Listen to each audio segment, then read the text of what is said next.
নৌপথে দ্বীপ উপজেলা মহেশখালী ও কক্সবাজার যাতায়াতের একমাত্র পথ কক্সবাজারের ৬ নম্বর ঘাট। এই ঘাট দিয়ে প্রতিদিন যাতায়াত করে ৫ থেকে ১০,০০০ মানুষ। অতিরিক্ত ভাড়া আদায়, ধারণ ক্ষমতার চেয়ে বেশি যাত্রী নেওয়া, মাঝপথে মেয়াদোত্তীর্ণ ইঞ্জিন বিকল, লাইফ জ্যাকেট না পরা সহ বিভিন্ন অভিযোগের কথা জানান যাত্রীরা।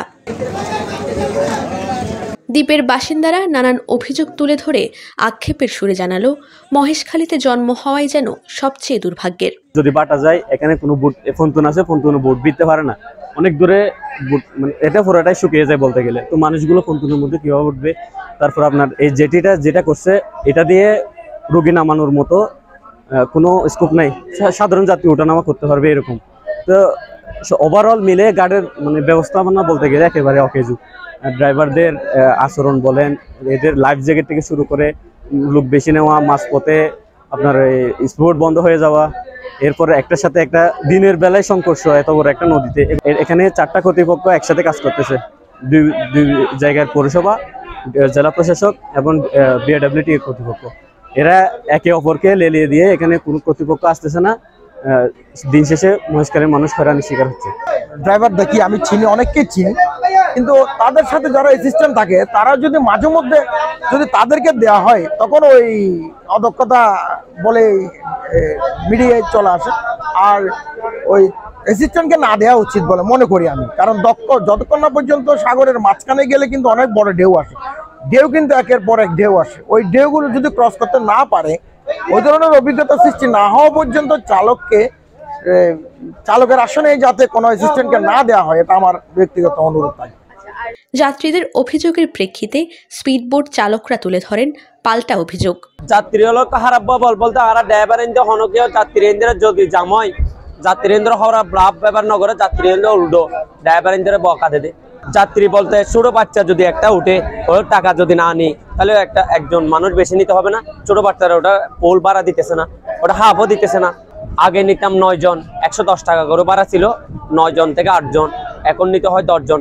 ছেলে 2টা পড়লে, ড্রাইভার একটা পড়লে মেশিনের লোড হয়ে যায়, বোর্ডের লোড হয়ে যায়। অনেক কষ্টের মধ্যে আছি আমরা। আমাদের দাবি বলতে আমাদের ভাড়াগুলো কম, তেলের দামগুলো বেশি, আমাদের দাবি এটা হচ্ছে এই জন্য 10 জন একটু মানে ওভারলোড হয়ে যায় আর কি। 9 জন হলে ভালো হয়, কারণ 9 জন নিয়ে তো 90 টাকা ভাড়া নিয়ে তো আমাদের ভাই হবে না, পোষাবে না। কারণ এখানে যাওয়া আসে 800 টাকার পেট্রোল, 1000 টাকার পেট্রোল চলে যায়।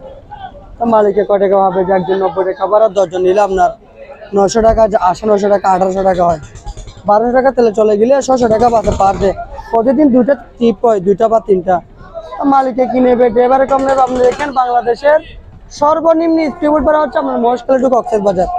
বেশি নেওয়ার কোনো অভিযোগ নেই। এখানে 10 জন, ওই 10 জন হচ্ছে পারতেছে না, পুরের মধ্যে 11 জন হচ্ছে, কেমনে নেবে? শুধু লোকে বলে লোক বেশি নিচ্ছে, আমাদের চেয়ে পোষাচ্ছে না, এই কথাটা তো কেউ বলতেছে না।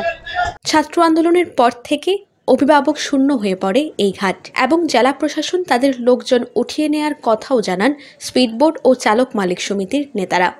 5 তারিখের পরে আপনার ওই ছাত্রদের আন্দোলনের মুখে যখন জেলা প্রশাসকের লোকজন সরে যায়, জেলা প্রশাসক লোকজন উঠিয়ে নেয়, ভাড়াটা কমিয়ে দিয়ে, ওই তখন থেকে এখানে আপনার ওই সরকারের কোনো প্রতিনিধি ছিল না।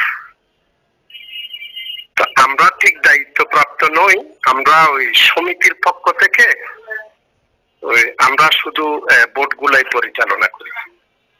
কোনো নিয়মের খবর আমরা পাওয়ার সাথে সাথে এটা আমরা ব্যবস্থা গ্রহণ করি। তবে লাইফ জ্যাকেট বিষয়ে উল্টো যাত্রীদের দোষ দিলেন চালক ও লাইনম্যানরা। আর লাইফ জ্যাকেট অনর এক কাম বোর্ডের মাঝে 10 লাইফ জ্যাকেট আছে, আর 11 লাইফ জ্যাকেট আছে।